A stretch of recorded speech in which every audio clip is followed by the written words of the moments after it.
केळी कोणी खाल्ली पाहिजे, कोणी नाही खाल्ली पाहिजे आणि किती प्रमाणात खाल्ली पाहिजे. जगभरात केळी ह्या पिकाची शेती केली जाते, त्याचप्रमाणे भारतात देखील केळीची शेती मोठ्या प्रमाणात केली जाते. असं हे केळी आपल्या डेलीच्या आहारामध्ये मुबलक प्रमाणामध्ये उपलब्ध असतात आणि लहानांपासून मोठ्यांपर्यंत सगळेजण ह्या केळीचं सेवन करतात.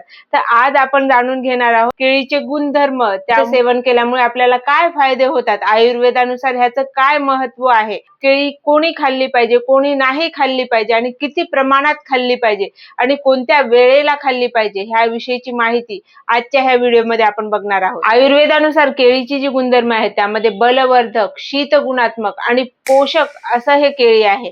तर ह्याचे जे गुणधर्म आहेत त्यामध्ये मधुर रसात्मक, शीतवीर्यात्मक आणि मधुर विपाकी अशी ही केळी वात आणि पित्त दोषाचं शमन करते, त्याचबरोबर कफ दोषाचं वर्धन करते. केळी ही पित्त शमनासाठी मदत करते, कारण की केळीमध्ये असलेले अँटासिड हे आपल्या पोटामध्ये असलेल्या ऍसिडला न्यूट्रलाइज करायला मदत करते. जेव्हा केव्हा ऍसिडिटीचा त्रास असतो तेव्हा आपण जर केळीचं सेवन केलं तर त्यामुळे आपलं पोट शांत झालेलं आहे असं वाटतं. केळीमध्ये उपलब्ध असलेले नॅचरल फायबर्स हे बद्धकोष्ठता म्हणजेच कॉन्स्टिपेशनचा जर त्रास असेल तर त्यासाठी खूप चांगल्या प्रकारे काम करतात आणि त्यामुळे रोजच्या रोज पोट साफ होण्यासाठी देखील मदत मिळते. कच्च्या केळीमध्ये असलेल्या मलावष्ठंबक प्रॉपर्टी म्हणजे बाइंडिंग इफेक्टमुळे जेव्हा केव्हा डायरिया सारखा त्रास असेल आणि लूज मोशन होत असतील तर त्यावेळेस आपण कच्च्या केळीचं सेवन केलं तर त्यामुळे ते लूज मोशन थांबण्यासाठी देखील मदत मिळते. केळीमध्ये असलेलं ट्रिप्टोफॅन नावाचं घटक हे आपल्या शरीरातील सेरोटोनिन आणि मेलाटोनिन नावाचे जे घटक आहेत, जे की आपलं मन शांत ठेवण्यासाठी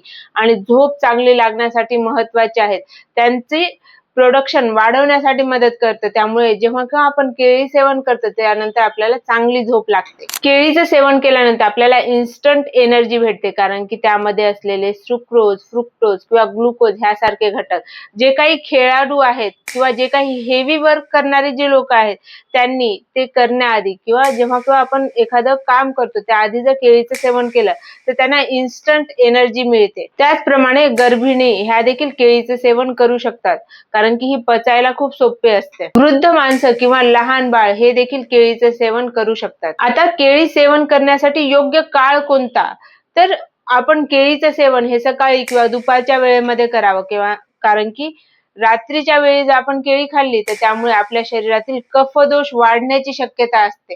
त्यामुळे केळी ही सकाळच्या वेळेमध्ये किंवा दुपारच्या वेळेमध्ये किंवा जेव्हा तुम्हाला एखादं काम करायचंय किंवा खेळाडूला एखादा खेळ खेळायचा आहे तर त्याआधी त्यांनी केळीचं सेवन करावं. केळी किती प्रमाणात सेवन करावी, रोज तुम्ही 1 ते 2 केळी तुम्ही खाऊ शकता, ज्यामुळे तुम्हाला आवश्यक असलेली तुमच्या शरीरासाठीची योग्य ती एनर्जी किंवा योग्य ते पोषक घटक मिळतात. ह्यासारख्या आणखी माहितीसाठी आमच्या आयुर्वेद आपल्या घरी ह्या चॅनलला सबस्क्राईब करायला विसरू नका. धन्यवाद.